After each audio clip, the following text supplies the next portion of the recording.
A little harder to say than good evening. Let's try that. Good evening.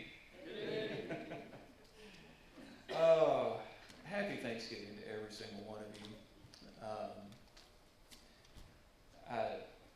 I feel this way anytime I have the opportunity to get up in front of you and just to say how thankful we are of all of you for your love and for your compassion for us and for our family. You are special, and I'm so thankful that we have this very special family right here at Northside.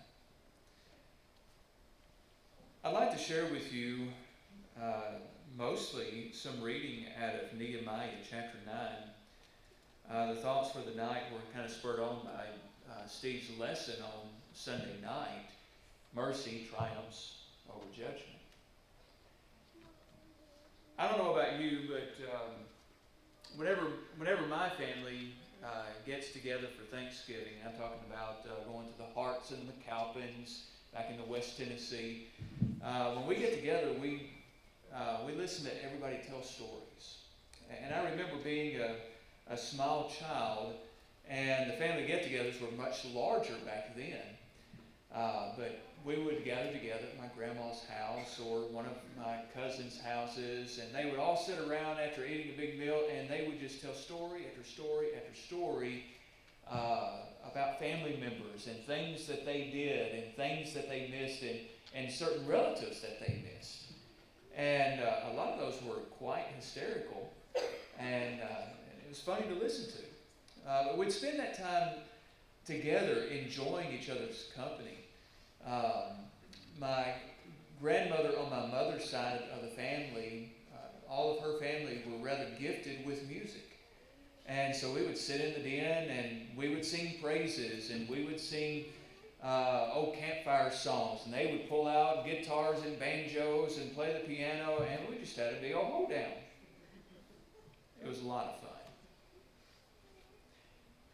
That's something that we should enjoy as a family. Enjoy each other and enjoy our stories together.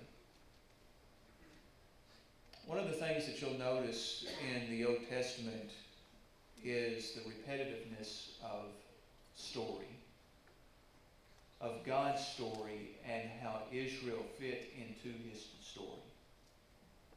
And then whenever we take a look at that, we realize that there is this open book, that although the Bible has been completed, we also find our lives being inscribed within its pages as well.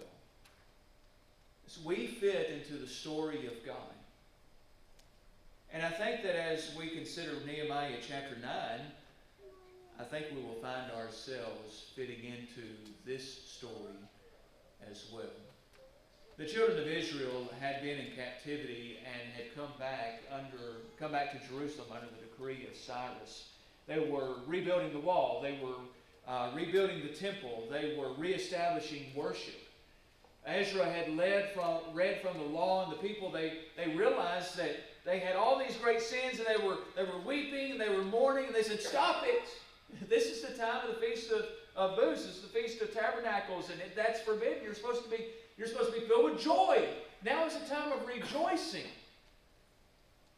Well, after the Feast of Booths was over, that's when we come to Nehemiah chapter 9. Now is the time for them to look at the story of old and see how they fit into that and weep over their sins. But I want you to notice something, that as they are weeping over their sins, they are rejoicing in the mercies of God. Stand up and bless the Lord your God from everlasting to everlasting. Blessed be your glorious name, which is exalted above all blessing and praise. You are the Lord, you alone. You have made heaven and the heaven of heavens with all their host, the earth and all that is on it, the seas and all that is in them. And you preserve all of them, and the host of heaven worships you. This is verse 7. You are the Lord, the God who chose Abram and brought him out of Ur of the Chaldees, and gave him the name Abraham. You found his heart faithful before you, and made with him the covenant to give to his offspring the land of the Canaanite, the Hittite, the Amorite, the Perizzite, the Jebusite, and the Girgashite.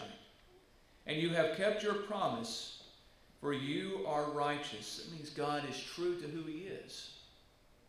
And you saw the affliction of our fathers in Egypt, and heard their cry at the Red Sea, and performed signs and wonders against Pharaoh and all his servants, and all the people of his land. For you knew that they acted arrogantly against our fathers. And you made a name for yourself, as it is to this day. And you divided the sea before them, so that they went through the midst of the sea on the dry land. And you cast their pursuers into the depths, as a stone into mighty waters. By a pillar of cloud you led them in the day, and by a pillar of fire in the night, to light for them the way in which they should go. You came down on Mount Sinai and spoke with them from heaven, and gave them right rules and true laws, good statutes and commandments.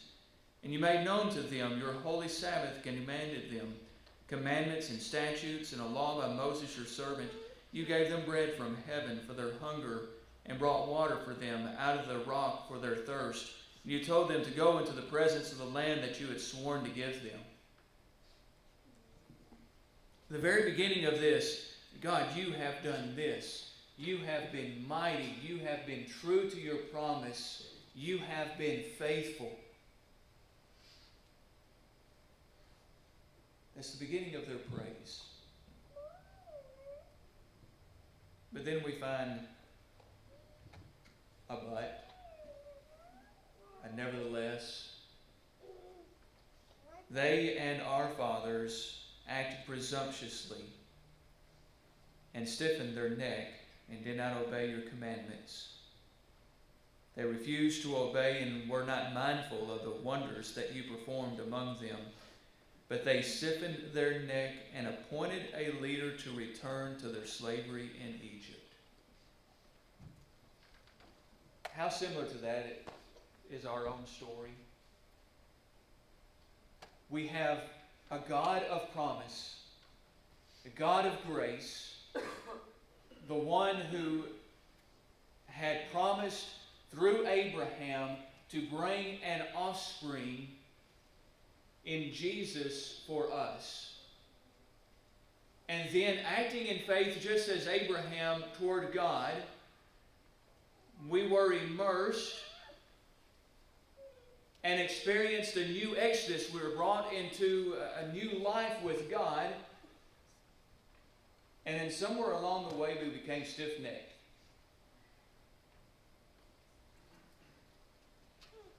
And we turned to our other leaders, to idolatry, to covetousness. I've done it. I'm sure you have too.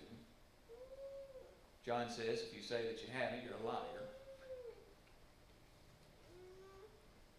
But I'm thankful that we find this next verse, and this is a repetitive theme throughout Nehemiah chapter 9. But you are a God ready to forgive, gracious and merciful, slow to anger, and abounding in steadfast love, and did not forsake them.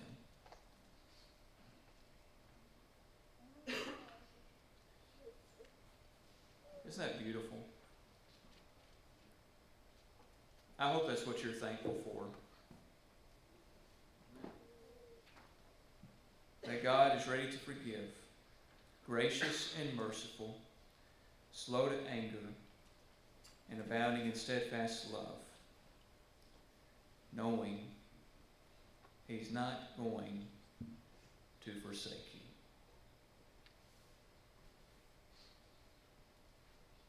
Nehemiah would record even later, said you could have removed them from the map, but you did not forsake them.